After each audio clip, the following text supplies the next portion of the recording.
देवी ने भिक्षा पात्र में भिक्षा प्रदान की और उस भिक्षा को लेकर के जैसे ही वामन भगवान गुरु बृहस्पति जी के पास पहुंचे तो गुरु बृहस्पति जी महाराज कहते हैं ऐसी थोड़ी सी भिक्षा से काम थोड़ी चलेगा, जाओ राजा बलि से त्रिलोकी की भिक्षा लेकर के। प्रभु ने कहा जैसी आपकी आज्ञा। वामन भगवान आज राजा बलि की यज्ञशाला पर जैसे ही पहुंचे, सेनापति से कहा क्या राजा बलि की यज्ञशाला यही है? राजा बलि यज्ञ यही कर रहे हैं। राजा बलि ब्राह्मणों के प्रति बड़े प्रेमी थे, क्योंकि राजा बलि को लगा था कि गुरु ने मुझे नया जीवन दान दिया है, तो गुरु सेवा, संत सेवा, गौ सेवा, ब्राह्मणों के प्रति विश्वास बहुत करते थे। सोचते थे कहीं ब्राह्मणों का अनादर मेरे द्वार से ना हो जाए। आज जैसे ही वामन भगवान राजा बलि के द्वार पर पहुंचे, सेनापति ने आकर के राजा बलि को कहने की जब चेष्टा की कि महाराज कोई ब्राह्मण द्वार पर आया है, उसी समय राजा बलि सोम यज्ञ का संकल्प ले रहे थे। और सोम यज्ञ का संकल्प ले रहे थे तो यज्ञशाला का जो मेन द्वार था वहां से बहुत तेज आ रहा था, प्रकाश आ रहा था। आज राजा बलि अपने गुरुदेव से कहते हैं गुरुदेव लगता है सूर्य नारायण भगवान मेरी यज्ञशाला में आ गए। उसी समय सैनिक ने आकर के कहा कि कोई बाल ब्राह्मण आपके द्वार पर आए हैं।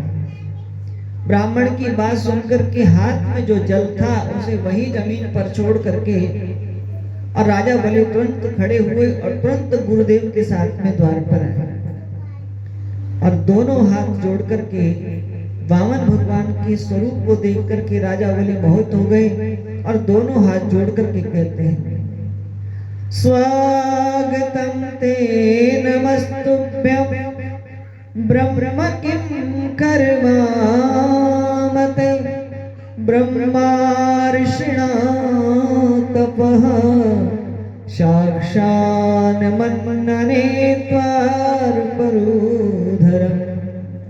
आपका बहुत बहुत स्वागत है। मैं राजा बलि वामन भगवान हे ब्राह्मण आपका स्वागत करता हूँ। आज मैं आपको देख करके आज गदगद हो गया।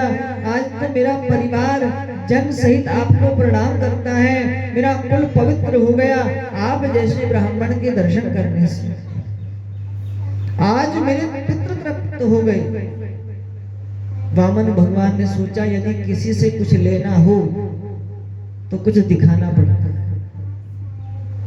आप सीधे यदि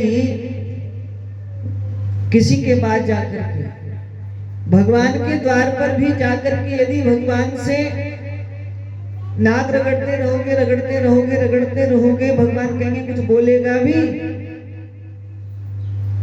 बिन कहे तो माँ भी दूध नहीं पिलाती बालक को। आज वामन भगवान ने सोचा कि इससे कुछ लेना है तो कुछ दिखाना पड़ेगा। दिखाएंगे कैसे? वामन भगवान बोलते नहीं, वामन भगवान ने अपनी माला शुरू कर दी। जैसी माला शुरू की तो राजा बलि बार बार हाथ जोड़ करके प्रणाम करता है। राजा बलि ने गुरुदेव की तरफ देखा, गुरुदेव ने कहा देखते नहीं माला चल रही है। अब तो राजा बलि की श्रद्धा और बढ़ गई। अरे इतने भजनानंदी ब्राह्मण मेरे द्वार पर आए, अहो भाग्य मेरे, अहो भाग्य। आज राजा बलि कहता है हे ब्राह्मण मेरा मन करता है ना जाने आपको क्या क्या दे दूं। गाम कांचनम गुणवदधाममृष्टम तथा न पेमुतवा विप्रकन्याम ग्रामान समुद्धास्तूरिगानि गजान वारधाम तार्तहतम संप्रतीक्षा। आपको 2-4 हजार गाय दान में दे दूं। आपका यदि घर ना हो तो सोने का महल बनवा दूं। यदि आपका विवाह ना हुआ हो तो किसी ब्राह्मण कन्या से आपका विवाह करा दूं, क्योंकि मैं अपने राजकोष से हर वर्ष 10 ब्राह्मण कन्याओं का विवाह कराता। आप बोलिए तो सही। वामन भगवान ने सोचा बहुत देर हो गई। अब भगवान वामन ने तुरंत माला को अपने मस्तिष्क पे लगाया और बोले, अहो आपका नाम ही बलि है। जी महाराज। अरे आपके परबाबा हिरण्याकश्यप बड़े दानी, आपके बाबा प्रहलाद बड़े दानी, आपके पिता विरोचन बड़े दानी, और यदि मुझे दान देने की बात आप करते हैं तो कोई आश्चर्य की बात नहीं। लेकिन राजन संकोच की बात यह है कि मैं दान लेता नहीं। राजा बलि बोला, ये कैसे हो सकता है? मेरे द्वार से कोई ब्राह्मण खाली चला जाए? आपको कुछ ना कुछ तो लेना पड़ेगा। भगवान कहते हैं यदि आप जिद करते हो तो ठीक है राजन, अगर आप देना चाहते हो तो एक काम करो, तुम हमें केवल 3 पग धरती दान में दो, और हम ज्यादा नहीं ले सकते, और 3 पग भी हम ही नापेंगे। राजा बलि सोचता है, बताओ छोटे से ब्राह्मण 3 पग में तो महाराज एक कुटिया भी नहीं बनेगी। बलि बोला, महाराज आपको मांगना नहीं आता, मुझ जैसे त्रिलोकी के राजा के सामने भी आकर के आप 3 पग धरती मांग। भगवान मन ही मन कहते हैं तू 3 पग ही दे दे, उसके बाद तो देखी जाएगी।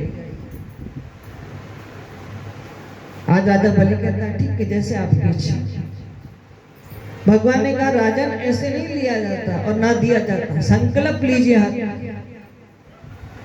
राजा बलि ने जैसे ही कमंडल से जल हाथ में लिया तो भागवत में वर्णन आता है कि उसी समय शुक्राचार्य जी ने हाथ पकड़ लिया। राजा बलि, ये साक्षात विष्णु हैं, साक्षात नारायण हैं, तुझे छलने के लिए आए। अब तो राजा बलि की श्रद्धा और बढ़ गई कि वैकुंठनाथ त्रिलोकीनाथ यदि मेरे द्वार पर भिक्षा मांगने के लिए आए हैं तो इससे बड़ा सौभाग्य मेरा कुछ नहीं। यदि वो मेरा सब कुछ ले भी लें तो मुझे कोई भी दिक्कत नहीं है। जैसे ही हाथ में उन्होंने जल लिया, उसी समय क्रोधवश शुक्राचार्य जी उस कमंडल की नाल में बैठ गए। जल निकलता नहीं तो वामन भगवान ने कुशा निकाली और कुशा अपने आसन से निकाल करके दी, और राजा बलि ने जैसे ही उसके अंदर वो कुशा करी, उसी समय शुक्राचार्य जी की एक आंख चली गई। क्रोधवश गुरुदेव शुक्राचार्य जी राजा बलि को राज्य लक्ष्मी से वंचित होने का श्राप देकर के चले गए। यहाँ जैसे ही संकल्प लिया राजा बलि ने, ब्राह्मण रूपाय वामनाय इमा त्रीणि पदानि पृथ्वीं अहं संप्रदद। और जैसे ही जल छोड़ा, राजा बलि ने कहा, मैं राजा बलि अब आपको 3 पग धरती देने का संकल्प करता हूँ। भगवान बोले तो ठीक है, अब संकल्प कर दिया है तो प्रणाम, दान देने के बाद ब्राह्मण को प्रणाम करना चाहिए। जैसे राजा बलि वामन भगवान के चरणों की तरफ झुके, उसी समय वामन भगवान ने अपना विराट रूप धारण कर लिया। बोले विराट भगवान की। और जैसे ही राजा बलि ने अपना शीश उठाया ऊपर की तरफ तो महाराज वामन भगवान आज करोड़ों लंबे हो गए। और लंबाई नहीं, आज कितनी लंबाई है कुछ पता ही नहीं, करोड़ों मीटर लंबे हो गए। कहाँ है मेरे वामन? जब देखा तो चरणों में, उसी समय भगवान के आदेश से राजा बलि को बांध लिया गया। जैसे ही सैनिक भगवान को मारने के लिए आए, राक्षस लोग मारने के लिए आए, उसी समय राजा बलि ने कहा, सुनो, ये मेरे और मेरे परमात्मा के बीच की बात है, कोई भी यहाँ नहीं आएगा। आज प्रभु के चरणों को अपने अश्रु बिंदु से धो धो करके स्नान करा रहे हैं। अपने आंखों के आंसुओं से राजा बलि भगवान विष्णु के चरणों को धो रहे हैं। श्रम जल बिंदु चरण पखार्यो राजा बलि। अपने नेत्रों के आंसुओं से भगवान के चरणों को धो रहे हैं। अब प्रभु ने जैसे ही लोक को नापना शुरू किया। अब प्रभु ने 2 चरणों में त्रिलोकी को नाप लिया और भगवान राजा बलि के सामने खड़े हो गए। राजन, अब तीसरा पग रखूं तो रखूं कहां? राजा बलि ने, भागवत ने बड़ी सुंदर बात कही, प्रभु ये बताइए कि धन का मालिक बड़ा होता है या धन बड़ा होता है? भगवान ने कहा धन का मालिक बड़ा होता है। तो राजा बलि ने कहा अपना ये जो चरण है, ये तीसरा चरण मेरे शीश पे रख दीजिए। आज भगवान की आंखों से आंसू निकल पाए। अरे आया तो मैं तुझे छलने था, आज तो राजा बलि तूने मुझे छल लिया। आज भगवान ने तीसरा चरण अपने भक्त के सर पर रख दिया। त्रिलोकी के राजा को वास्तव में त्रिलोकी का राजा बना दिया राजा बलि।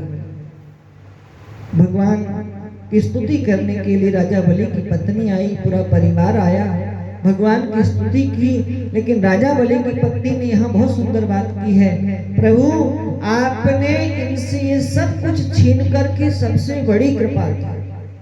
क्यों? क्योंकि ये अपने अहंकार में आ जाते, आपकी भक्ति नहीं पाते। आज आपकी कृपा से आपके चरणों में बैठने का सौभाग्य प्राप्त हुआ, आपके चरण अपने सिर पर रखने का सौभाग्य प्राप्त हुआ। आज हमारा कुल पवित्र हो गया, हमारा जीवन पवित्र हो गया। आज दोनों पति पत्नी भगवान के चरणों में बैठ कर के भगवान की वंदना करते हैं। भगवान विष्णु कहते हैं राजा बलि, आज से मैं तुझे सुतल लोक का राज्य प्रदान करता हूं। भगवान विष्णु ने राजा बलि को सुतल लोक का राज्य प्रदान किया। उसी समय राजा बलि ने एक वरदान और मांगा, बोले कि यदि आप मुझे उस लोक का राजा बनाना चाहते हैं तो एक कृपा कर दीजिए। बोले क्या? बोले जब भी मैं अपने महल से बाहर आऊं और अपने महल के अंदर जाऊं तो आपके दर्शन मुझे होते रहे। भगवान बोले तो तुम ये चाहते हो कि हम तुम्हारे पहरेदार बन जाएं, चौकीदार बन जाएं? क्योंकि तो चौकीदार ही गेट पे खड़ा होता है, आते समय यस सर, जाते समय यस सर। वामन भगवान ने कहा आप हमें चौकीदार बनाना चाहते हो? उसी समय राजा बलि ने कहा नहीं, ऐसा तो मैंने नहीं कहा। लेकिन भगवान ने उनकी बात को भी मान करके सुतल लोक में भगवान एक रूप से सुतल लोक में निवास करने लगे। यहाँ वैकुंठ के अंदर महाराज लक्ष्मी माता को बड़ी चिंता हुई। बहुत समय बीत गया क्योंकि भगवान तो राजा बलि के पास चले गए। नारद जी आए, नारद जी ने आकर के कहा माँ लक्ष्मी क्या बात? बोले कि महाराज नारद जी तुम्हारे स्वामी तो सुतल लोक में जाकर के बैठ गए, अब क्या करें, उन्हें कैसे बुलाएं? उसी समय नारद जी बोले सुनो मैया, एक बहुत विशेष बात है। यदि आप भगवान को वापस लाना चाहते हो, राजा बलि के यहाँ कोई बहन नहीं है और राजा बलि बड़े भावुक हैं। आप जाकर के रक्षाबंधन आ रहा है, जाकर के राजा बलि को भाई बना लो और उसके बाद तो आप चतुर हैं, क्या करना है वो आपको पता है। उसी समय माता लक्ष्मी भेष बदल करके राजा बलि के सुतल लोक में पहुंची और सुतल लोक में पहुंचने के बाद राजा बलि के सामने प्रेम पूर्वक रोने लगी कि आज रक्षाबंधन है, मेरे कोई भाई नहीं है। उसी समय राजा बलि बड़े भावुक हैं, उन्होंने तुरंत हाथ कर दिया और जैसी राखी बांधी, बोल बहन तुझे क्या चाहिए? बोले अपना चौकीदार मुझे दे दो। बोले चौकीदार से क्या मतलब? उसी समय महाराज भगवान विष्णु का प्राकट्य हुआ, लक्ष्मी माता अपने स्वरूप में आई। जिसके जीजा भगवान विष्णु हो, जिसकी बहन लक्ष्मी माता हो, उसका तीनों लोक में कोई बिगाड़ने वाला हो सकता है? कोई नहीं हो सकता। भगवान ने माता लक्ष्मी के साथ राजा बलि पर कृपा की। एक रूप से राजा बलि के यहाँ रहते हैं आज भी और एक रूप से भगवान वैकुंठ में निवास करते हैं। बोले भाग्य बिहारी लाल की जय, जय श्री राधे श्याम। भक्ति एक ऐसी चीज है जो एक बार भगवान की भक्ति में रम गया, उसे दुनिया की किसी भी चीज में आनंद नहीं आता और आएगा भी नहीं। क्यों? क्योंकि जो भक्ति में भगवान की सच्ची भक्ति में, दिखावटी भक्ति में नहीं, जो सच्ची भक्ति में पागल होता है वो वास्तव में भगवान का बन जाता है। और जो दिखावा करते हैं, दिखावे की बात तो अलग है। एक सज्जन पुरुष थे, सालेग्राम भगवान को अपने पास रखा करते थे।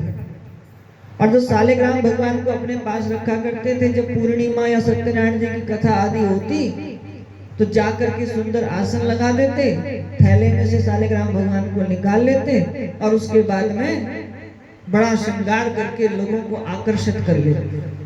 और जैसी कथा पूरी हो जाती उसके बाद सालेग्राम भगवान को उठाया, थैले में रखा और महाराज घर पे आके खुट्टी पे टांग दिया। कोई मतलब नहीं पूजा पाठ से। एक दिन की बात, पीपल वृक्ष के नीचे ग्राम वासियों ने कथा कराई। सालेग्राम भगवान का श्रृंगार करके उन्हें चौकी पे बिठा दिया। कथा पूर्ण हुई, बहुत सारा सामग्री थी, उसको उठाने में टाइम लगा। उसी समय महाराज एक कुत्ता आया और कुत्ता आकर के पीछे से, पेड़ के पीछे से आकर के 100 ग्राम आटे की थैली ले जाने लगा। उसी समय उन ब्राह्मण देवता ने देखा कि क्या मारूं 100 ग्राम आटे का नाश हो जाएगा। सालेग्राम भगवान को उठाया और उठा करके महाराज कुत्ते को देकर के, अब सालेग्राम भगवान की चोट जिसको लगे हो क्या 100 ग्राम आटा लेकर के जाए। तुरंत गया, उस आटे को लेके आया और सालेग्राम भगवान से बोला, जीवन में आज ही तुम काम आए हो, आज तक मेरे काम नहीं आए। तो क्या कहता है, प्रात करा स्नान पटा पर। नित्य वृत्ति में आपको स्नान कराता था जब मेरे को समय मिलता था। प्रात करा स्नान पटा पर, प्रेम समेत तुम्हें पधरावे। टिक्कर साग पूरी और खीर, प्रेम सहित तुम्हें पबवावे। तीरथ रहे मंदिर में, तीरथ में भी रहते हो, मंदिर में भी रहते हो। बार अनेक तुम्हें उठावे और बैठावे। पर सत्य कहे श्री सालेग्राम जी, दास के काम तो तुम आज ही आ, आज ही मेरे काम आए हो, आज से पहले नहीं आए। अरे मूर्ख व्यक्ति, जो मिल रहा है वो तुझे उनकी कृपा से ही मिल रहा है। अब बताओ क्या भाव रहा। और जब भाव रहता है, एक संत जी वृंदावन आए थे। अब वृंदावन आए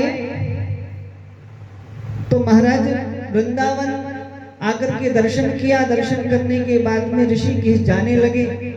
तो ऋषिकेश जाते समय एक ट्रेन में बैठ गए, संत मंडली मिल गई। संत मंडली मिलने के बाद बोले कि महाराज ऋषिकेश पहुंचते पहुंचते बहुत समय हो जाएगा, रास्ते में ही कोई आश्रम है महाराज जी का, वहां विश्राम करते हैं, प्रातःकाल चले। संत जी ने कहा ठीक। संतों के साथ सत्संग करते करते वो अपने ठाकुर जी को ट्रेन में ही बैठा छोड़ गए और महाराज आश्रम पहुंच गए। आश्रम पहुंचने के बाद में जब स्नान आदि से निवृत्त होकर के पूजा का समय आया, अब अपने ठाकुर जी को खोजते हैं, हाय मेरा ठाकुर, हाय मेरा ठाकुर। वहां के स्वामी जी ने कहा चिंता मत करो, आपके ठाकुर जी सालेग्राम जी सब पूजा की सामग्री आपको दे देंगे, दूसरी दे देंगे। नहीं, मेरे ठाकुर पागल हो गए उनके प्रेम। उसी समय संत मंडली में से एक संत ने कहा सुनिए, अभी स्टेशन चल पड़ते हैं, हो सकता है किसी ने उस ठाकुर जी की जो डलिया है उसको स्टेशन मास्टर को दे दिया। वहां पर आए, आकर के पूछा भैया ऐसी ट्रेन आई थी और हमें ऋषिकेश जाना था, बीच में उतर गए। बोले बाबा कहाँ रह गए तुम्हारो? बोले हमारे ठाकुर जी हैं। बोले जल्दी जा करके उठा लाओ, उन्हें ले आओ, 6 घंटे हो गए, ट्रेन आगे ही नहीं चली। जैसे ही ठाकुर जी को लेकर के आए और महाराज तुरंत ट्रेन चलती जी। होता है प्रेम। हम ये सोचते हैं कि हम ही भगवान के पीछे हैं, भगवान हमारे पीछे नहीं। लेकिन वास्तविकता में जो सच्ची भक्ति होती है, जिस प्रकार यदि हमारे आंखों से आंसू निकलते हैं, उसी प्रकार भगवान भी कभी कभी भक्त के लिए रोते हैं। जैसे तिरुपति बालाजी में कहते हैं ना कि उनके भगवान की प्रतिमा पर पसीना आता है, साक्षात स्वरूप है वो पसीने का। इसी प्रकार भगवान की आंखों से आंसू भी निकलते हैं भक्त की याद में। कोई रुलाने वाला होना चाहिए, कोई बुलाने वाला होना चाहिए। संसार से प्रेम करोगे प्रेम करना चाहिए। हम इस दुनिया में आए हैं, सब रिश्तों को निभाना चाहिए, लेकिन रिश्तों को निभाते निभाते एक बात ये भी सोच लेनी चाहिए कि सब रिश्ते और रिश्तेदार तो ही रह जाएंगे, अंत में जाना तो उस परम रिश्तेदार पे है जहां से हम आए हैं। यदि जीव के अंदर ये बात बैठ जाए मन में, तो वो सभी रिश्तों को निभाते हुए भगवान की प्रेममय भक्ति में लीन रहेगा। ऐसा नहीं है कि गृहस्थ जीवन में रहो तो 24 घंटे केवल भगवान के अंदर ही रम गए और कुछ काम ही नहीं करना।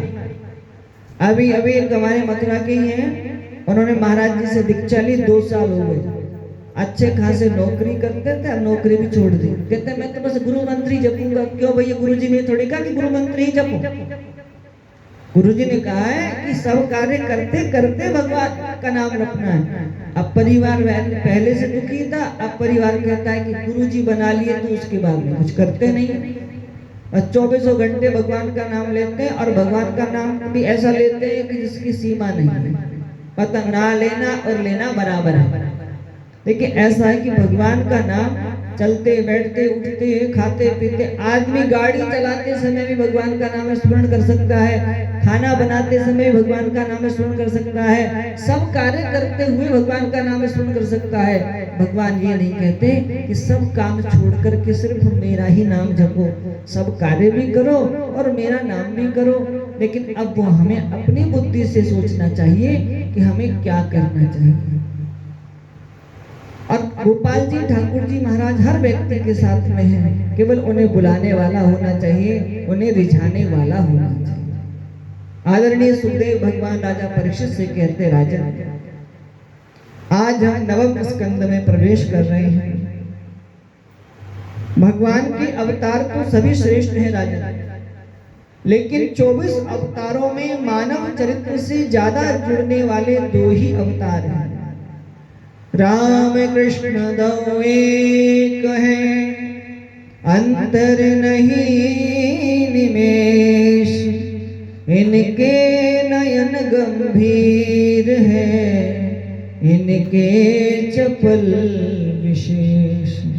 श्री राघवेंद्र के नेत्रों में गंभीरता है और भगवान श्री कृष्ण के नेत्रों में चंचलता है। दुनिया जिसमें रमण करे या दुनिया को अपने में रमण कराए, वही मेरे राघवेंद्र हैं। राजा परीक्षित ने कहा, गुरुदेव मुझे राम कथा सुना दीजिए। सुखदेव भगवान कहते हैं, राजा संपूर्ण रामचरित्र तो आपने विस्तार से ऋषियों से सुनाई है, लेकिन अब मैं आपको संक्षिप्त रूप से श्री राम कथा का वर्णन करके सुनाता हूँ। सुखदेव भगवान कहते हैं, राजा ब्रह्मा जी नारायण के पुत्र ब्रह्मा, ब्रह्मा जी के पुत्र मरीचि, मरीचि के नंदन कश्यप, कश्यप नंदन के भगवान सूर्य, सूर्य भगवान का एक नाम है विवस्वान, विवस्वान जी के विवस्व मनु, विवस्व मनु जी के 2 पुत्र हुए, उनमें से एक का नाम हुआ श्री प्रद्युमन जी। एक बार भगवान शंकर के यहाँ गलती से चले गए। देखिए शंकर भगवान के यहाँ पर कोई महल तो है नहीं जिसका गेट हो, दरवाजे हो, खिड़कियां हो, कैलाश पर्वत। एक बार माता पार्वती जी कैलाश पर्वत पर स्नान कर रही थी, उसी समय सप्तऋषि भगवान शिव के दर्शन करने के लिए आ गए। अब जैसे सप्तऋषि भगवान के दर्शन करने के लिए आए, उसी समय माता शक्तियों ने झाड़ी की ओट में छुप करके स्नान करना शुरू किया। सप्तऋषियों ने सोचा कि मातृशक्ति स्नान कर रही है, इसलिए स्नान दर्शन करे बिना ही वहां से चले गए। माता स्नान करके भगवान शिव के पास में आई और कहा, एक बात बताओ, आपके यहाँ कोई पर्दा है या नहीं? जिसको देखो मुंह उठाए, कोई समय नहीं, जब दर्शन करने के लिए आ जाता है, कोई नियम कानून बनाइए। अब भगवान भोलेनाथ तो भोलेनाथ, बताओ देवी क्या बात हुई? बोले बाबा लोग जब भी मुंह उठा करके आ जाते हैं, आज हम स्नान कर रही थी, जब भी दर्शन करने के लिए आए। शंकर भगवान बोले, तो आप बताओ क्या करना चाहिए? यदि स्त्री स्नान कर रही हो और यदि स्त्री आ जाए तो बोले कोई बात नहीं, पुरुष आए तो लज्जा आती है, स्त्री आए तो कोई लज्जा नहीं। शंकर भगवान ने कह दिया, आज से हमारे परकोटे में जो भी आएगा वो स्त्री बन जाएगा। प्रद्युमन जी शिकार करते करते अपने मित्रों के साथ में महाराज आज गलती से शंकर भगवान के परकोटे में प्रवेश कर गए। अब जैसे शंकर भगवान के एक परकोटे में प्रवेश कर गए तो वो स्त्री बन गए। अब 4-5 सखा भी साथ थे, अरे तू भी स्त्री बन गया, तू भी स्त्री बन गया। अब घर आकर के पिताजी को बताया। पिताजी ने गुरु वशिष्ठ जी से कहा, गुरुजी ऐसी ऐसी बात है। वशिष्ठ जी ने भगवान शंकर से प्रार्थना की, महाराज यजमान का बेटा है और उसका विवाह भी होने वाला है, 15 दिन शेष बचे हैं, तो क्या किया जाए। शंकर भगवान बोले, देखो ऐसा तो हम कर सकते हैं कि एक 15 दिन स्त्री रहेगा और 15 दिन पुरुष रहेगा।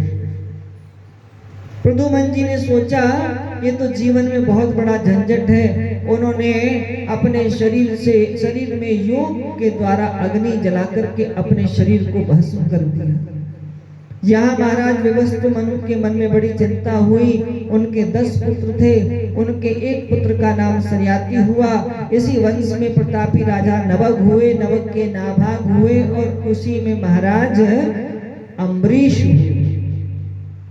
महाराज अम्बरीश बड़े भागवत प्रेमी हैं, साल की 24 एकादशियों को प्रेम पूर्वक करते हैं, लेकिन सबसे बड़ी एकादशी आती है निर्जला एकादशी, उसको बड़े प्रेम पूर्वक व्रत करते हैं। आज महाराज द्वादशी तिथि में जैसे ही परायण करने का समय आया, परायण करने ही वाले थे, उसी समय दुर्वासा ऋषि जी महाराज अम्बरीश के यहाँ दर्शन करने आ गए। और महाराज जैसे ही अम्बरीश जी ने देखा कि दुर्वासा जी आए हैं, उन्होंने परायण नहीं किया। बोले, गुरुजी आइए, आपके साथ ही करेंगे। बोले, राजन हम अभी गंगा स्नान करके आ गए। दुर्वासा जी चले गए, बहुत समय बीत गया। ब्राह्मणों ने कहा, महाराज आप परायण कर लीजिए। क्यों? क्योंकि द्वादशी निकली जा रही है, उसके बाद अगर निकल गई तो कैसे व्रत खोलेंगे। उसी समय जैसे ही आचमन लेने लगे, आचमन लिया ही था कि दुर्वासा जी आ गए। हे राजा अम्बरीश, तेरा ये दुस्साहस कि तूने हमारा इंतजार नहीं किया, हमारी आज्ञा की अवहेलना की है, अब तुम्हें कोई नहीं बचा सकता। राजा अम्बरीश कहते हैं, महाराज द्वादशी निकली जा रही थी, द्वादशी की क्या मजाल जो हमसे बिना पूछे निकल गई। दुर्वासा जी ने अपनी जटा से एक बाल उखाड़ा और जैसे ही नीचे मारा, महाराज उसमें से काले रंग की स्त्री निकली। और महाराज जैसे ही दुर्वासा जी की उस बाल के अंदर से निकला हुआ वो तेज आज जैसे ही राजा अम्बरीश के पीछे लगा, उसी समय भगवान विष्णु का सुदर्शन चक्र आया, उस कृत्या नाम की राक्षसी का नाश करके आज दुर्वासा ऋषि के पीछे पीछे चक्र चल दिया। दुर्वासा जी आगे आगे, चक्र पीछे पीछे, दुर्वासा जी आगे आगे। ब्रह्मा जी के पास गए, ब्रह्मा जी ने बोले हम कुछ नहीं कर सकते। भगवान भोलेनाथ जी के पास गए, भोलेनाथ जी ने कहा हम भी कुछ नहीं कर सकते। बैकुंठ के पास, बैकुंठ धाम जब पहुंचे, बैकुंठ में जाकर के भगवान से प्रार्थना की, हे प्रभु इससे मुझे बचाइए, इससे मुझे बचाइए। उसी समय भगवान ने हाथ जोड़ करके कह दिया, प्रभु हम कुछ नहीं कर सकते, अहम भक्त पराधीनो, मैं तो भक्त के पराधीन हूँ। अहम भक्त पराधीनो हाँ स्वतंत्र इव द्विज, साधुर्भिर्गस्त हृदयो भक्तिर भक्त जना प्रिय। आज दौड़े दौड़े दौड़े दौड़े आज राजा अम्बरीश के पास जैसे ही दुर्वासा जी पहुंचे और जैसे ही चरणों में गिरने लगे, उसी समय आज राजा अम्बरीश ने गुरुदेव के हाथ को पकड़ लिया।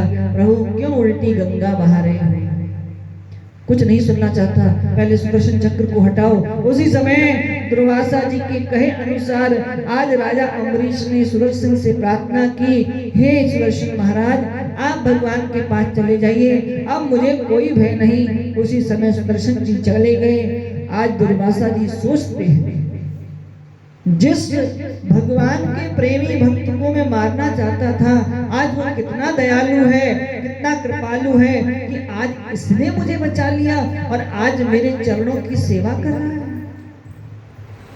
अहो अनंत दासाना महत्त्वं दृष्टं धमै कृतागसोऽपि यद् राजन् मंगलादि समहिते। असली संत तो वास्तव में राजा अम्बरीश हैं। मन ही मन दुर्वासा जी सोचते हैं।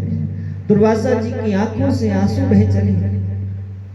संत तो दुष्कर्म करते ही नहीं, वो दुष्कर्म को भी सुंदर कर्म बना देते हैं।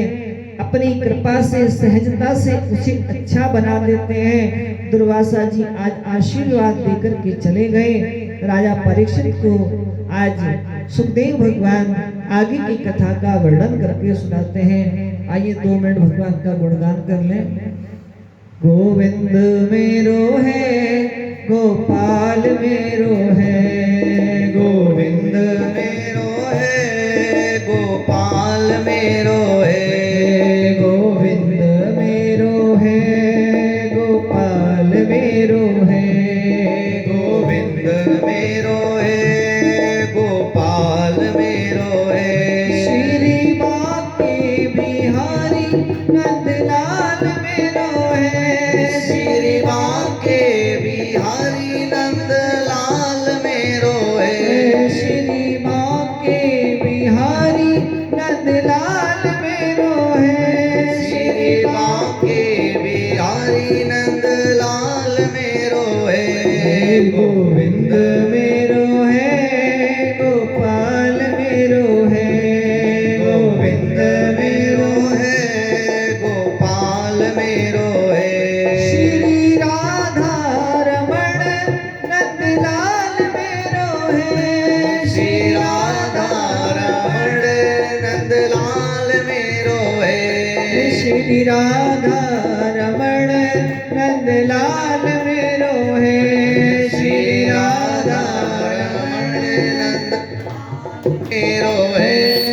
गोविंद मेरो है, गोपाल मेरो है, गोविंद मेरो है, गोपाल मेरो है, गोविंद मेरो है, गोपाल मेरो है, गोविंद मेरो है, गोपाल मेरो है। बाकी बिहारी सरकार की जय जय श्री राधे।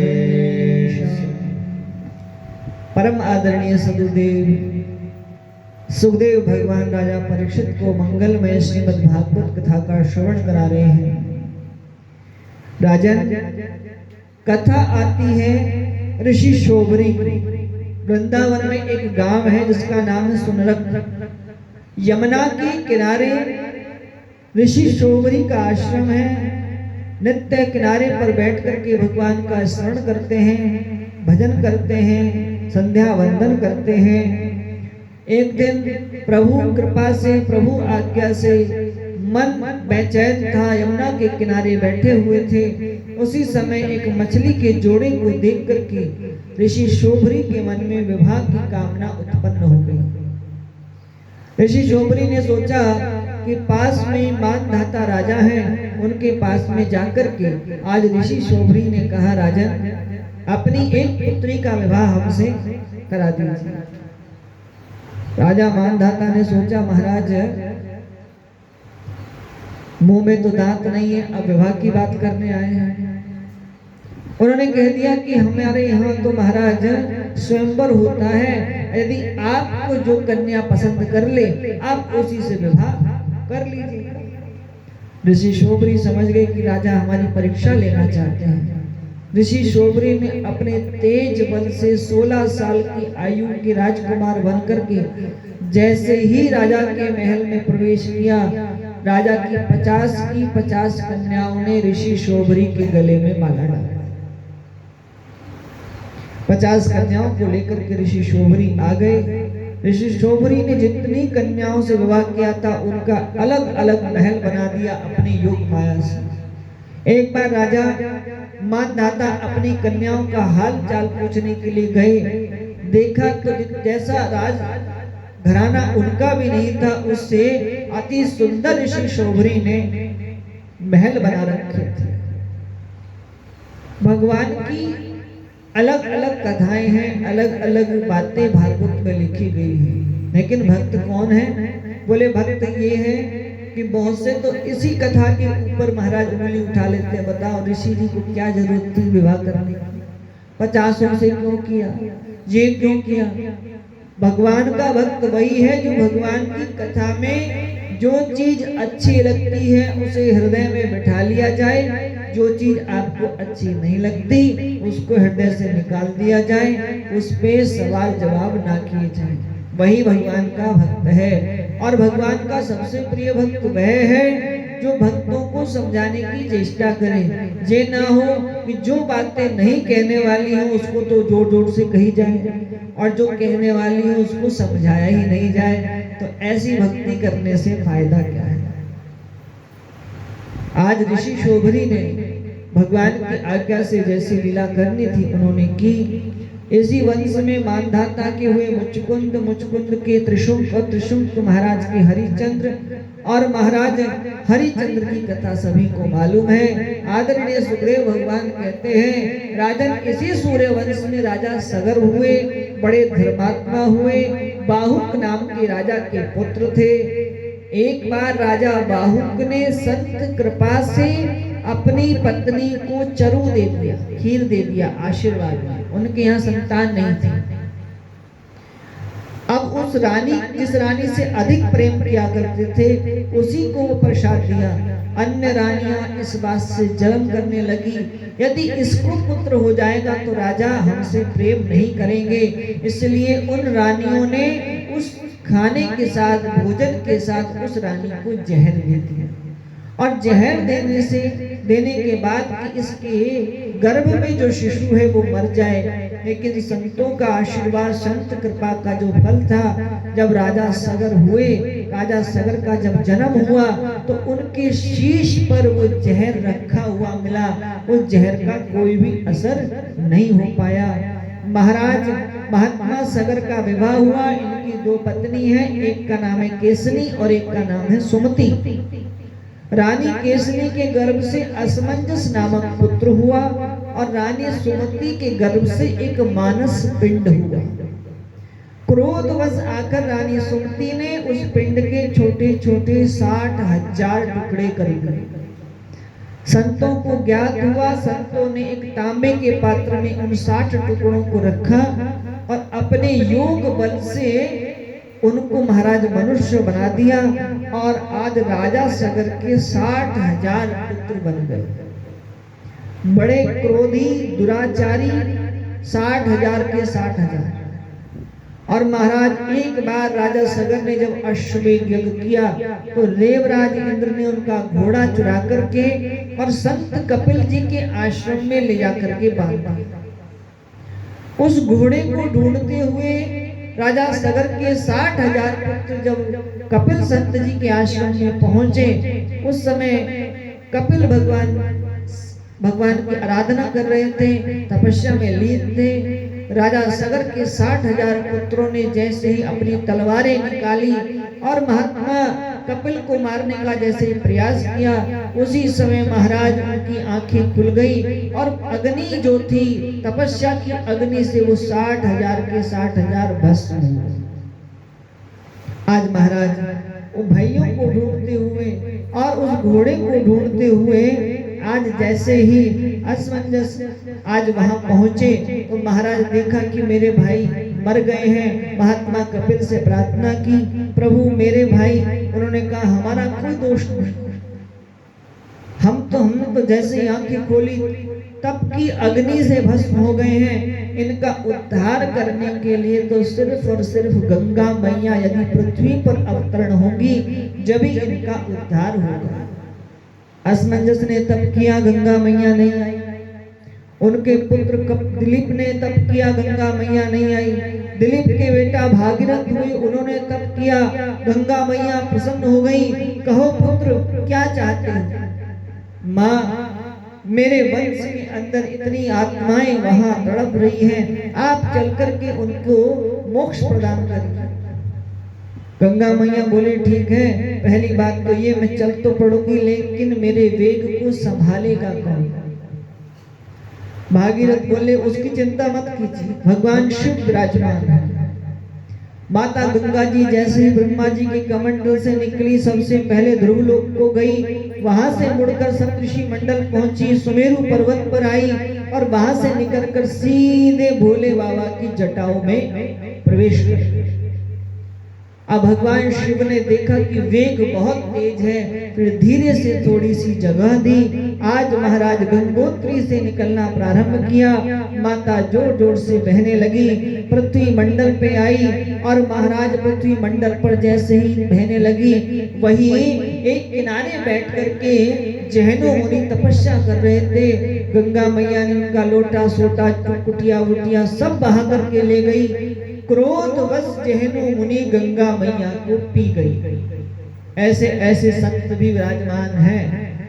गंगा मैया को पी गए। भागीरथ जी आगे आगे थे, गंगा मैया पीछे पीछे थी। भागीरथ जी आवाज लगाते हैं गंगा मैया गंगा मैया। जैनो मुनि कहते हैं क्यों क्यों हल्ला मचा? बोले गंगा मैया। बोले उन्हें तो हम पी गए। बोले महाराज कितनी पीढ़ियां चली गई तब करते करते और आप अभी पी गए। आज जैनो मुनि ने सोचा यदि मुख से निकालता हूं तो गंगा मैया झूठी हो जाएंगी, इसलिए उन्होंने अपनी जंघा से गंगा मैया को निकाला। माँ गंगा विष्णु जी के चरणों से निकली, विष्णु परी कहलाई। माँ गंगा देवताओं के लोक से निकली, सुरसरी कहलाई। माँ गंगा शिव लोक से निकली, जटाशंकरी कहलाई। माँ गंगा को भागीरथ जी लाए, भागीरथी कहलाई। जैनो मुनि की गंगा से निकली तो जैनो पुत्री कहलाई। ऐसा पावन देश, ऐसा पावन भारतवर्ष जहाँ निरंतर गंगा मैया बहती है हम लोगों के पाप धोने के लिए। और हम कितनी बड़ी कृपा करके आते हैं, अपने वस्त्र साबुन लोटा सोटा झूठम कूट सब गंगा मैया के किनारे छोड़ के आते हैं। हम जैसे भक्त तो है ही नहीं दुनिया में। देखिए मन चंगा तो गटोती में भी गंगा। यदि मन पवित्र है, यदि मन पवित्र है तो आपका कार्य बनेगा, नहीं तो गंगा जी लाख बार स्नान कर आओ कोई फायदा नहीं। गंगा मैया में स्नान की भी विधि होती है।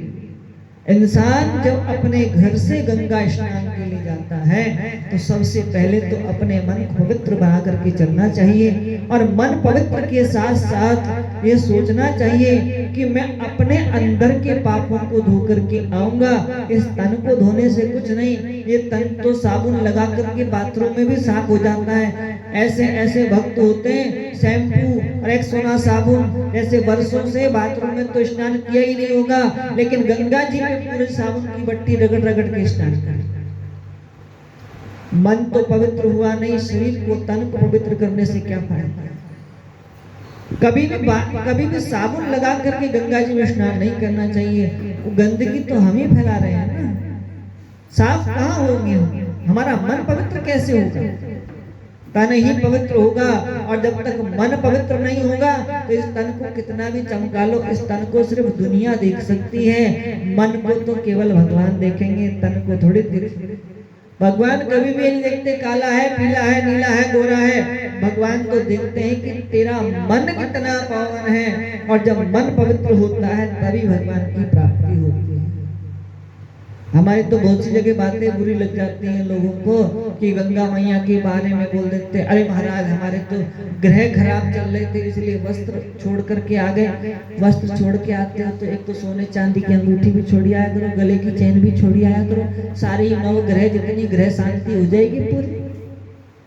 नए नए कपड़े ले जाया करो, कोट पैंट छोड़ के आया करो। अंडरवियर बनियान छोड़ने से क्या फायदा होगा? गंगा जी के घाट पर ना जाने कितने वृक्ष हैं। हम कुकला बन जाते शनि महाराज के यहाँ सूर्य कुंड पे। महाराज वृक्ष के पत्ते नहीं दिखते, केवल कपड़े कपड़े दिखते हैं। क्या हमारे ग्रह शांत हो जाएंगे? वो तो न्यायाधीश हैं, न्याय जब करते हैं तो वैसे ही कृपा कर देंगे। वस्त्र छोड़ने से कौन सी कृपा होगी? वो आपके मन के भाव को देखते हैं कि तू कितने सुंदर मन से आया है, जब भी तो तुझ पे कृपा होगी। वस्त्र छोड़ने से कृपा थोड़ी होगी। यदि वस्त्र छोड़ने से भगवान मिलते तो सभी वस्त्र छोड़ छोड़ करके आ जाते। वस्त्र छोड़ने से परमात्मा थोड़े मिलते। हमारा फर्ज है हम हिंदू राष्ट्र के अंदर हैं, भगवान के घर में हैं, भगवान के बच्चे हैं, इसलिए भगवान के दरबार को सजाना चाहिए, गंगा मैया के किनारे को पवित्र रखना चाहिए, माँ गंगा को निर्मल रखना चाहिए। नहीं तो जैसे जमुना जी का भाव आ रहा है, कुछ ही समय की बात है, ज्यादा वेग आया तो घर घर में हमारे भी पानी भरेगा, टेंशन मत लो। यही होता है जब हम किसी शक्ति को का अपमान करते हैं तो शक्ति अपने क्रूर रूप में आ जाती है। क्रूर रूप ही तो है, लेकिन व्यक्ति समझ नहीं पाता। आज परम आदरणीय श्री गुरुदेव भगवान सुखदेव भगवान राजा परीक्षित को कथा का आनंद दिला रहे हैं। राजन भागीरथ के पुत्र हुए राजा सुरथ।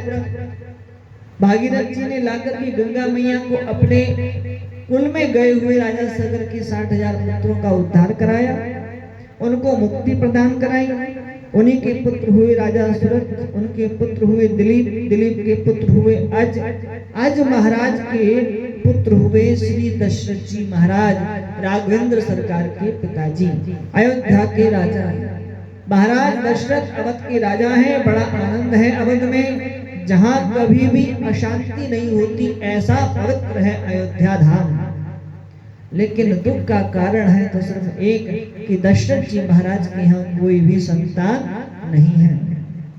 महाराज दशरथ जी वशिष्ठ जी के पास में गए, प्रार्थना की, आप जैसे गुरु के होते हुए मैं प्राणी दर दर भटक रहा हूँ। गुरुदेव, कल्प वृक्ष के नीचे रहने वाला व्यक्ति यदि उसके घर में दरिद्रता हो तो महाराज उस कल्प वृक्ष का क्या फायदा है? मुझे तो अपने पूर्वजों की धरोहर संभालने के लिए कोई ना कोई चाहिए। आप मुझे पुत्र चाहिए, पुत्र कामना से मैं क्या करूं, आप आज्ञा दीजिए। गुरु वशिष्ठ जी ने कहा, महाराज दशरथ, आपके एक नहीं, दो नहीं, तीन नहीं, चार पुत्र होंगे। आप थोड़ी तसल्ली रखिए। और मैं आपका पुरोहित इसीलिए बना था, पुरोहित धर्म इतना कठिन है। देखिए वाल्मीकि रामायण में भी इसका पूरा वर्णन है। पुरोहित कर्म क्या होता है? किसी भी यजमान के पुरोहित बनना, कुल पुरोहित, बाल्यकाल से लेकर के बच्चे का जन्म होता है, जन्म नामकरण से लेकर के और अंतिम संस्कार तक सब कुछ उस यजमान के पाप पुण्य सबको अपने ऊपर लेना, वही पुरोहित का कर्म होता है। लेकिन यजमान के मन में जानते हैं क्या होता है?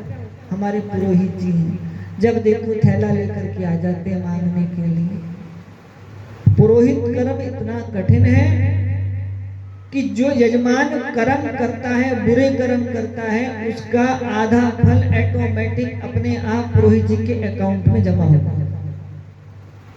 पुण्य करेगा यजमान तो ऐसे बहुत कम है जो पुण्य करते हैं, पाप वाले ज्यादा ही हैं।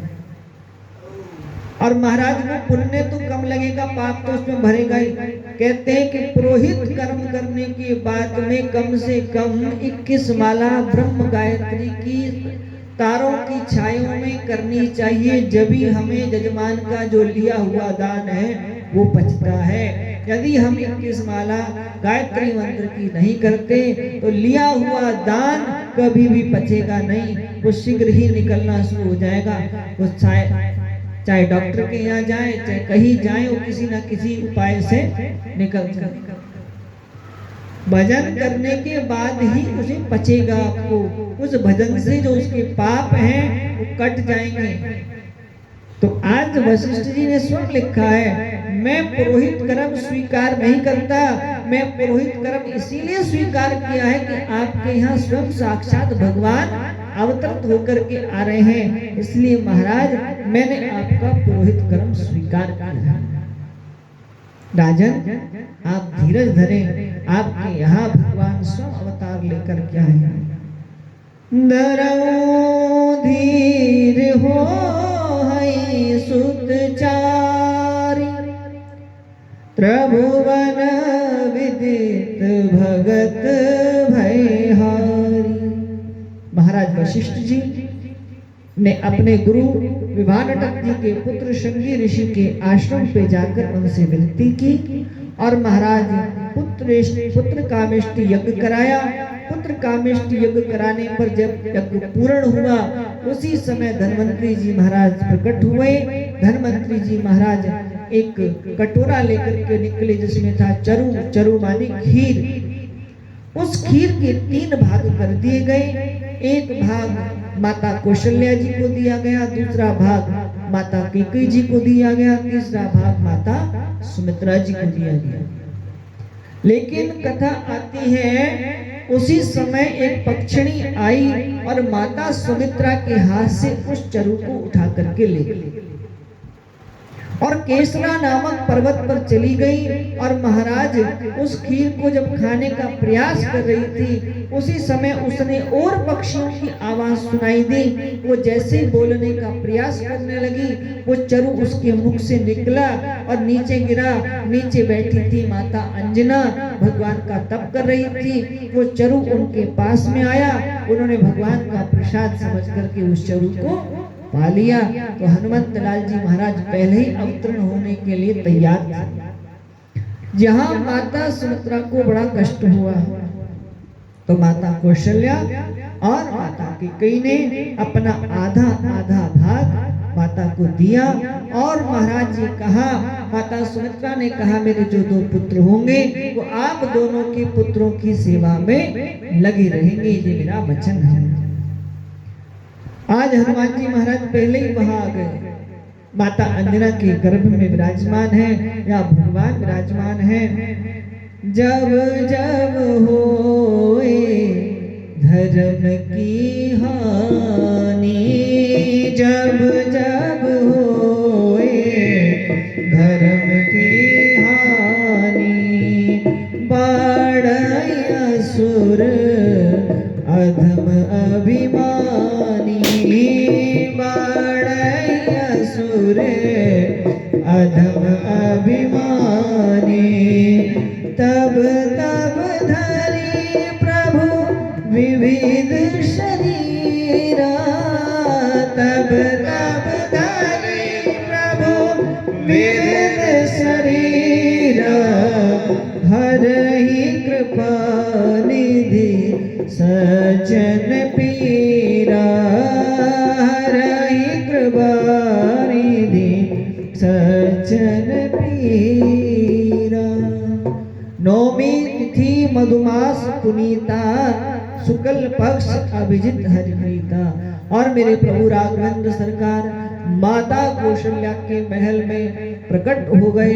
बोले राघवेंद्र सरकार की जय हो। चैत्र मास की शुक्ल पक्ष की नौमी तिथि अभिजित मुहूर्त दिन में ठीक 12 बजे मेरे राघवेंद्र प्रभु रामलला का प्राकट्य हुआ। और ऐसी परम सुंदर झांकी शंख सकिरीट कुंडलम सपीत वस्त्रम सरसीरुहेक्षणम, सहार वक्षस्थला कौस्तुभश्रियम, नमामि विष्णु शिरसा चतुर्भुजम।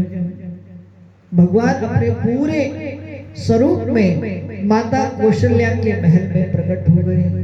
मंद मन स्मित हास्य कर रहे हैं, मुस्कुरा रहे हैं, शंख चक्र गदा पदम धारण किए। माता कौशल्या भी देख करके गद गद हो गई। लेकिन एक इस बात का किसी को भी पता नहीं चला, इस बात का सिर्फ माता कौशल्या और भगवान विष्णु को ही पता था। माता कौशल्या ने स्तुति की, लेकिन माता कहती है कि 4-4 हाथ इस स्वरूप में मैं आपको कैसे स्वीकार करूं? आपने कहा था मैं पुत्र बन करके आऊंगा, आप तो पिताजी बन करके आ गए। आज माता कौशल्या को भगवान ये बताते हैं, माँ आपने जब तप किया था तो तप करने के बाद आपने हमसे वरदान मांगा था। वरदान मांगने के बाद हमने आपको वरदान दिया था कि हम आपके पुत्र बनकर के आएंगे। इसलिए आपको ये बताने आए हैं कि माँ हम अपने वचन को पूर्ण कर रहे हैं, आपके पुत्र बनकर के आ रहे हैं। आज भगवान ने अपनी लीला रची और महाराज अपने तीनों भाइयों के साथ में भगवान राघवेंद्र सरकार, लखन जी, भरतलाल जी, शत्रुघ्न सहित और भगवान राघवेंद्र का प्राकट्य हो रहा है। बोल राम लला सरकार की, लखन लाल सरकार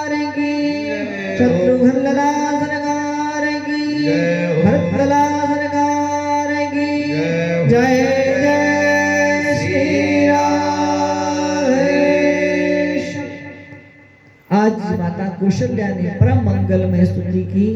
आइए हम भी भगवान के आगमन पे भगवान की स्तुति करते हैं। भय प्रकट कृपाला दीन दयाला कौशल्या हितकारी हर्षित में तारे मुनि मनहारी अद्भुत रूप निहारी लोचन अभिरामा तनुगन श्यामा निज आयुध भुज चारि भूषण वनमाला नयन विशाला शोभा सिंधु करारी कहते कर जोरी स्तुति तोरी विधि घर हो अनंता माया गुण ज्ञान वेद पुराण वनंता करुणा सुख सागर सब गुण आगर कहीं गावहि श्रुति सुनता सो मम हित लागी जन अनुरागी प्रगट भयो श्री कंता ब्रह्मांड निकाया निर्मित माया रोम रोम प्रतिवेद कहे मम उर्सो बासी उपहासी सुनत देर मद देर रहे उपटा जब ज्ञाना प्रभु मुझ गाना चरित बहुत गिर चाहे कहीं कथा सुनाई पाद बुझाई जिह प्रकार प्रेम लहे माता पुनि बोली सोमत डोली तजहुदान यह रूपा की जैसे सुलीला अति प्रिय शीला यह सुख परम अनुपा सुनि बचन सुजाना रोजन दाना हुए बालक सुर भूपा यह चरित जो गावै हर बर पावै दीन बरहि भव गोपा विप्रदेन सुर संत हित लीन मनुज अवतार निज इच्छा निर्मित तनु श्री माया गुण गोपाल। आज भगवान राघवेंद्र सरकार अपने भाइयों सहित अवध के अंदर आज जन्म लेकर के पधारे हैं। सभी अवधवासी बड़े प्रेम सहित भगवान का उत्सव मना रहे हैं, जन्मोत्सव मना रहे हैं। यहाँ महाराज सूर्य नारायण भगवान पीछे हटते ही नहीं, रात होती नहीं। चंद्रमा जी बड़े परेशान हैं। चंद्रमा जी ने भगवान से कहा देखो तो हमें दर्शन नहीं करने देते। भगवान राघवेंद्र ने कहा चंद्रमा जी आप परेशान ना हो, अब की बार मैं सूर्य वंश में आया हूँ तो सूर्य नारायण भगवान को करने दो जो करना चाहते हैं। जब मैं कृष्ण वंश में आऊंगा, जब तुम्हारा नंबर है, जब जितना तुम चाहो वैसा कर लीजिएगा। आज अवध के अंदर बड़ा ही आनंद उत्सव मनाया गया है। दशरथ जी महाराज महामन वाले हुए। आज दशरथ जी की खुशी का ठिकाना नहीं है। दशरथ जी महाराज बड़े प्रेम से आज पूरी अवध को सजाया है और पूरी अवध को सजाने के बाद आज भगवान राघवेंद्र का जन्मोत्सव मनाया जा रहा है। भगवान अपने भाइयों के सहित आए हैं। आज दशरथ जी महाराज ना जाने क्या क्या लुटा दूं ऐसा उनका भाव हो रहा है। कौशल्या जी जायो है लल्ला, मोहल्ला में हल्ला सो मची गयो। कौशल्या जी जायो है लल्ला, मोहल्ला में हल्ला सो मची गयो। देखिए भगवान राम का जन्मोत्सव है। कृष्ण जन्मोत्सव पे ताली मत बजाना, लेकिन राम जन्मोत्सव पे जरूर बजाना। कौशल्या जी जायो है लल्ला, मोहल्ला में हल्ला सो मच गयो। कौशल्या जी जायो है मोहल्ला में हल्ला सो मच गयो। सो मच गयो गुल्ला सो मच गयो, हल्ला सो मच गयो गुल्ला सो मच गयो। मच गयो गुल्ला सो मच गयो, हल्ला सो मच गयो गुल्ला सो मच गयो। जी जायो है में हल्ला सो मच गयो कौशल्या जी जायो है लल्ला मोहल्ला में हल्ला सो मच गयो परमानंद मगन नृप दशरथ परमानंद मगन नृप दशरथ परमानंद मगन नृप दशरथ परमानंद मगन नृप दशरथ महल को धायो ते कल्ला मोहल्ला में हल्ला सो मच गयो महल को धायो ते कल्ला मोहल्ला में हल्ला सो मच गयो हल्ला सो मच गयो गुल्ला सो मच गयो हल्ला सो मच गयो हल्ला सो मच गयो हल्ला सो मच गयो गुल्ला सो मच गयो हल्ला सो मच गयो गुल्ला सो मच गयो कौशल्या जी जायो है लल्ला मोहल्ला में हल्ला सो मच गयो कौशल्या जी जायो है लल्ला मोहल्ला में हल्ला सो मच गयो राजा दशरथ बड़े बड़ भागी राजा दशरथ बड़े बड़ भागी राजा दशरथ बड़े बड़ भागी राजा दशरथ बड़े बड़ भागी आनंद मगन अवधपुर वासी आनंद मगन अवधपुर वासी सकल कहे मल्ला भल्ला मोहल्ला में हल्ला सो मच गयो सकल कहे मल्ला भल्ला मोहल्ला में हल्ला सो मच गयो हल्ला सो मच गयो भल्ला सो मच गयो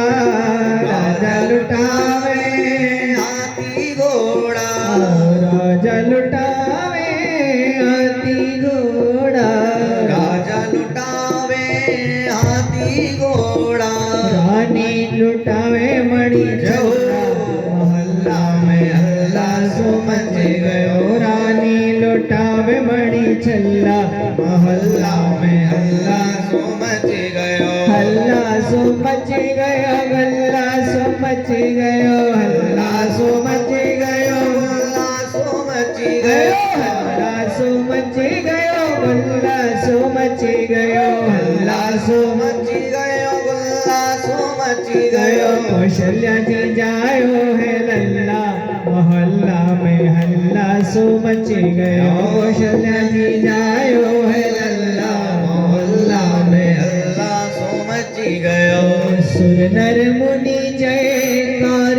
करत है सुर नर मुनि जयकार करत है सुर नर मुनि जय जयकार करत है सुर नर मुनि जयकार करत है हम सब मिल जयकार करत है हम सब मिल जयकार करत है असुरों का निकला दिवल्ला मोहल्ला में हल्ला सो मच गयो असुरों का निकला दिवल्ला मोहल्ला में हल्ला सो मच गयो हल्ला सो मच गयो गुल्ला सो मच गयो हल्ला सो मच गयो गुल्ला सो मच गयो हल्ला सो मच गयो गुल्ला सो मच गयो हल्ला सो मच गयो गुल्ला सो मच गयो कौशल्या जी जायो है लल्ला मोहल्ला में हल्ला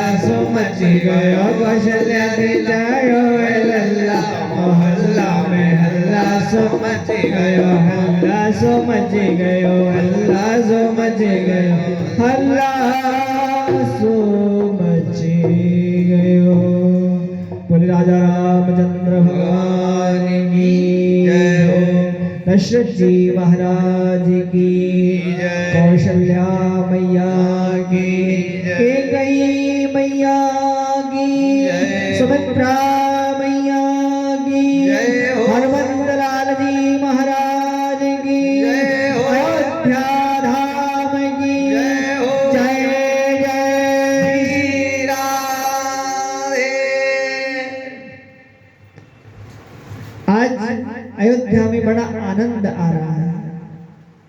आनंद स्वयं भगवान राम है, आनंद स्वयं भगवान श्री कृष्ण है। इसलिए अवध घर राम भयो ऐसा नहीं लिखा, नंद घर भयो कृष्ण ऐसा नहीं लिखा, अवध घर आनंद भयो, नंद घर आनंद भयो। सत्य चित्त और आनंद तो केवल राम और श्री कृष्ण है। इसलिए अवध घर आनंद भयो और नंद घर आनंद भयो। श्री वशिष्ठ जी के चरणों में महाराज दशरथ जी ने प्रणाम किया, चारों पुत्रों का नामकरण संस्कार करने की प्रार्थना की। पूजनीय वशिष्ठ जी ने नामकरण संस्कार किया।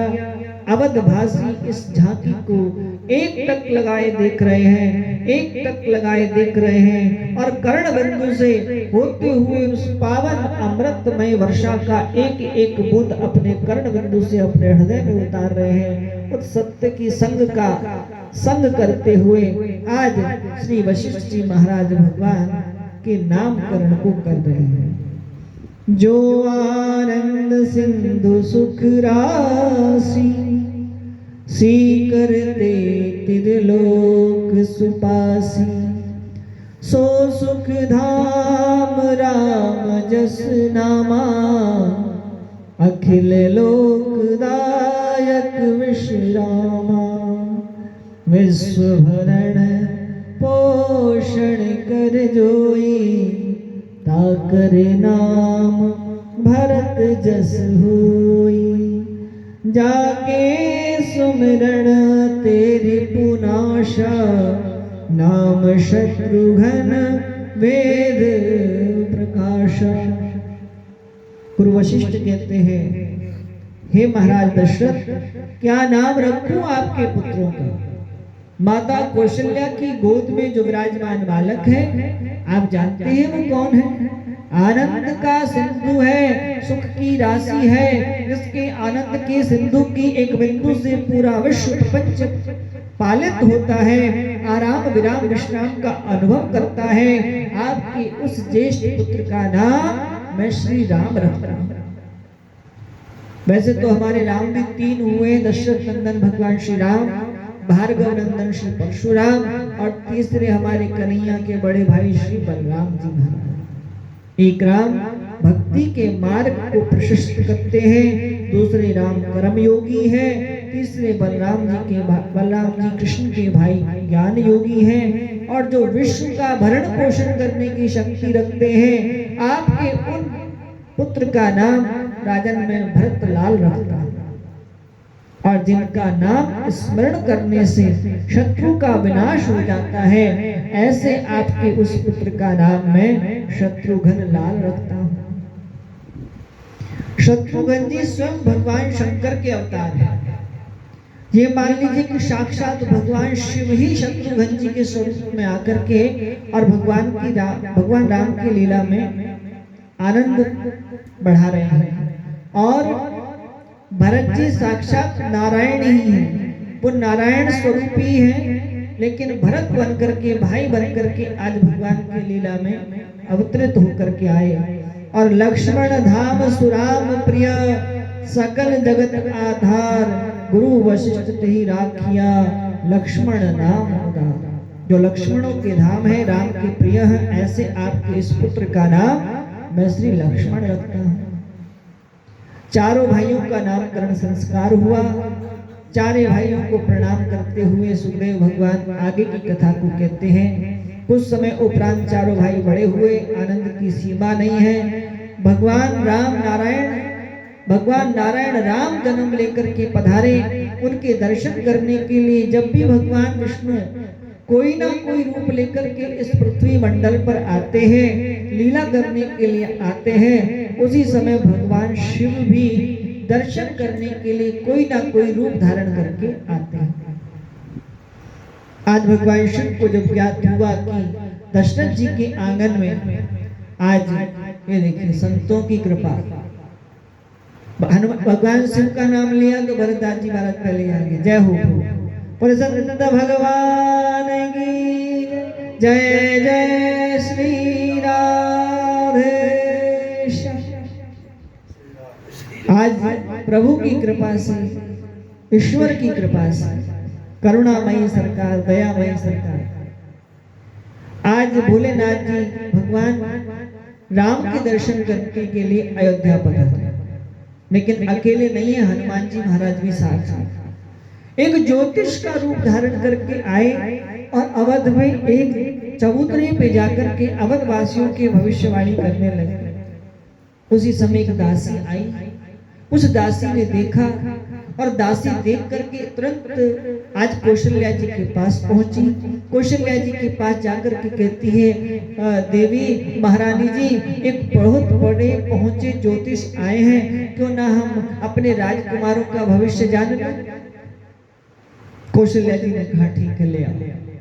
अब महाराज जैसे बुला करके लेकर के आई और जैसे ही हनुमान जी महाराज उनके चेले बन के आए और भगवान भोलेनाथ ज्योतिष बन के वृद्ध रूप धारण करके आए। आज जैसे अंदर जाने लगे तो दासी बोली, सुनो, तुम अपने इस चेले को यहीं बैठाओ, तुम ही अंदर जा सकते हो।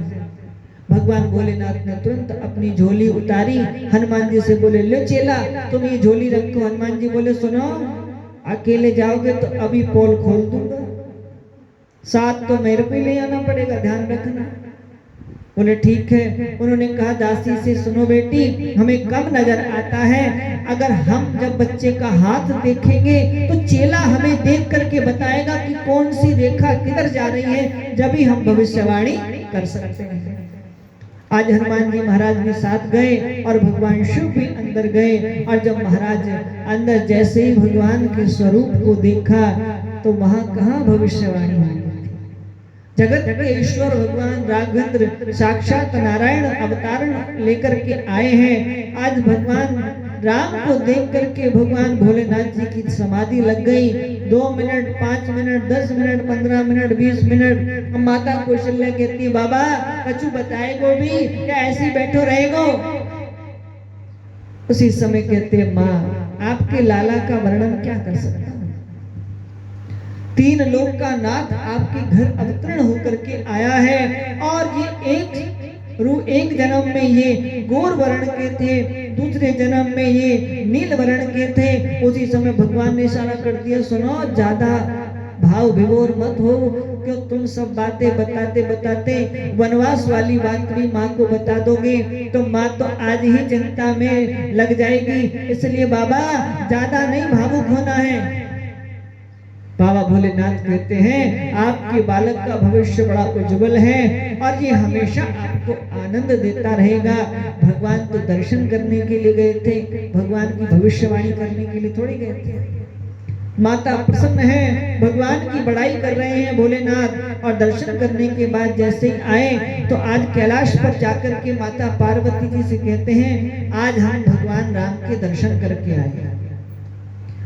आज भगवान राम के दर्शन करके आए। माता पार्वती बोली, वो मेरी बदौलत करी आए, नहीं तो तुम दर्शन नहीं कर सकते थे। बोले कैसे? बोले तुम्हें कौन ले गया? बोले एक दासी थी, वही हमें ले गई। बोले वो दासी कोई और नहीं, वो दासी मैं ही थी, क्योंकि मुझसे ज्यादा प्रेम भगवान के दर्शन करने के लिए तुमसे पहले मैं पहुंच गई थी। अगर मैं ना होती तो तुम अंदर ना जा पाते। आज भगवान शिव कहते हैं, देवी जब ही तो आप हमारे सबसे प्रिय हैं। आज भगवान गौरी शंकर की कृपा से आज हनुमंत लाल जी महाराज को भी भगवान राम के दर्शन हुए और भगवान नित्य प्रति अपनी लीला अवध के अंदर कर रहे हैं। भगवान राम बड़े हुए। भगवान राम जब बड़े हुए तो विश्वामित्र जी राम जी को लेने, लखन जी को लेने के लिए आए, लेकिन दशरथ जी ने एक बात तो मना कर दिया कि हम आपके साथ नहीं भेज सकते, अभी तो मुझे पुत्रों का सुख प्राप्त हुआ है, मैं आपके साथ कैसे भेज सकता हूँ।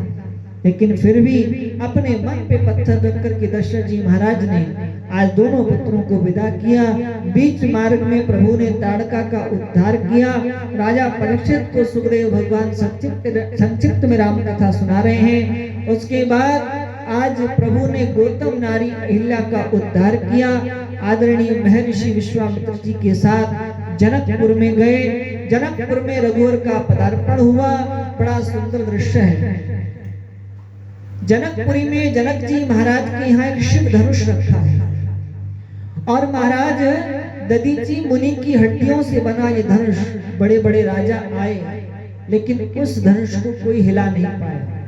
जनक जी महाराज ने कह रखा था जो इस धनुष को उठा लेगा और महाराज इस धनुष पे बाण चढ़ा देगा, धनुष को खड़ा कर देगा, उसी से मैं अपनी पुत्री जानकी का विवाह करूंगा। बड़े बड़े राजा आए।